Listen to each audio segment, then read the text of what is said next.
Greetings, Eric Kamen here with the Joy of Homesteading. Sorry I haven't made a lot of videos lately, but man, we're getting into winter and we are in an extreme drought and I don't really know what to do about it. It's never been this long of a drought here. It's almost been 2 months without no rain. We're really running out of pasture. We're running out of things for these animals to eat. And so I'm going to have to do some extreme strategies to try and make it through. We're going into winter, it's October 22nd. So, some of the stuff I'm doing, I've split up. I've got one section of my property I have not touched yet. It's about 3 acres. It's mostly woods though. So one of the things I want to do is thin out a lot of the trees so I can get more grasses growing, more forage for the animals. And the sheep are really good at doing that. So I've divided up, I haven't put the fences up yet, but on paper, I got a map out and I've split that 3 acres up into 1, 2, 3, 4, about 12 different sections, 11 or 12.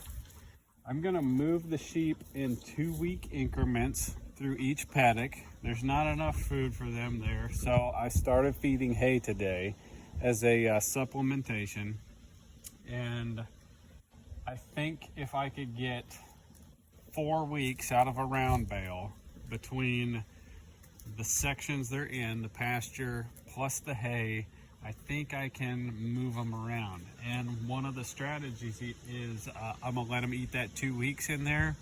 I will not let them back into that section. They cannot regraze it.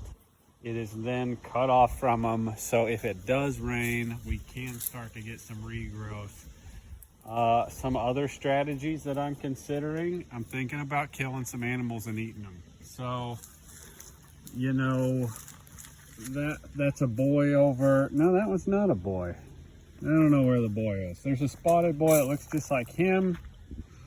There's a brown one, and that guy's a boy. Those are wethers. I was going to butcher those and eat them, and I was going to butcher them at a year when they're a little bit bigger. If I get into an extreme drought and I don't have enough food for these animals, I got to start killing the animals and eating them. Oh, there he is. That's the other boy. So I can get rid of 3 sheep pretty quickly that way. Ideally, I'd want them a little bit bigger, but sometimes we have to make choices that are hard, and we may just have to eat them sooner in a smaller animal. And then I have 1 ewe that I may eat also. So right now I got 12 sheep. If I could kill 4 of them and eat them, I would get me down to 8 sheep. I'd have 7 ewes and 1 ram. And then next year I'd probably have more sheep than I know what to do with. So that's those are the strategies I'm going through. So I do pin up the sheep every day in here. So I've set up my round bale. I'll show you where my round bale is. So I pin them up at night to keep them safe from predators. You gotta have a place to feed hay. So let me show you why. Sheep waste hay. So I've set a round bale here. I tip them up and then I just peel them. I did that last year. It worked out really well for me. There's a plastic pallet underneath it so it doesn't touch the ground, but you can just use a couple logs to get it up off the ground.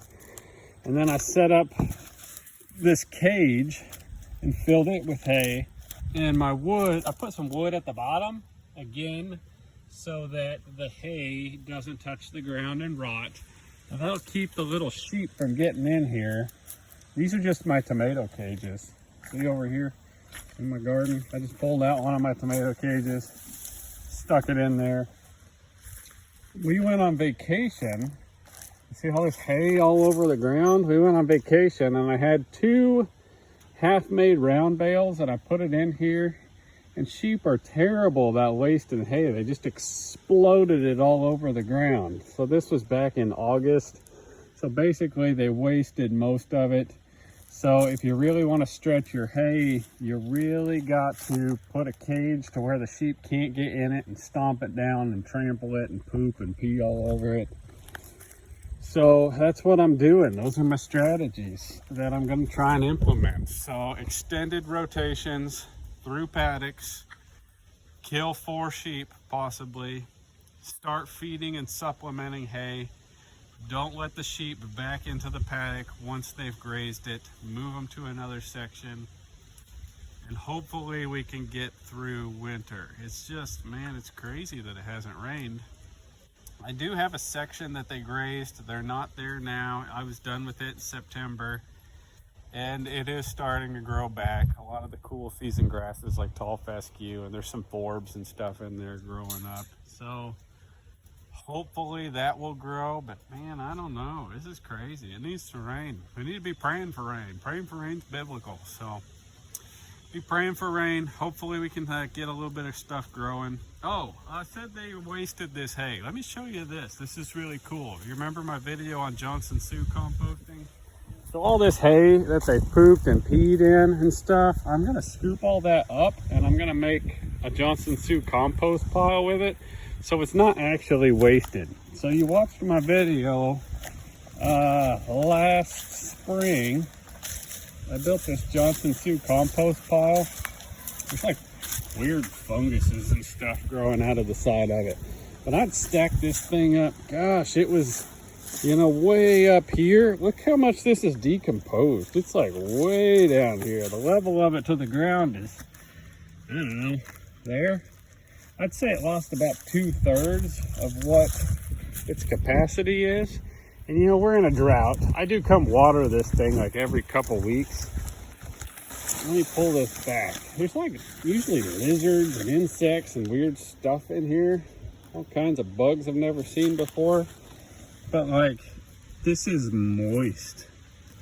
This is super moist, wonderful looking compost. And this was hay and sheep poop and chicken poop. So I'm gonna leave this here till spring. Look at that. Look at that. That's awesome. Completely moist. Everything on the farm is dry. Everything is a dust bowl. Everything is dying from lack of water. And the compost pile is not. The compost pile is completely moist, full of life. So we're gonna be aging that till spring. We're gonna put it in our garden beds over there. I got a new toy to build more garden beds, so you guys will see that. And you know, just look at the barren, dry wasteland that is the Drought. There's just nothing left back here. It's crazy. They've eaten everything. There's nothing growing. I sure hope we can make it through winter. We can. Well, we may end up eating more sheep than we plan on, but we'll make it through. But man, I wish it'd rain. Anyways, if you like this kind of thing, just hit that thumbs up button and we'll get this content out to more people. Thanks.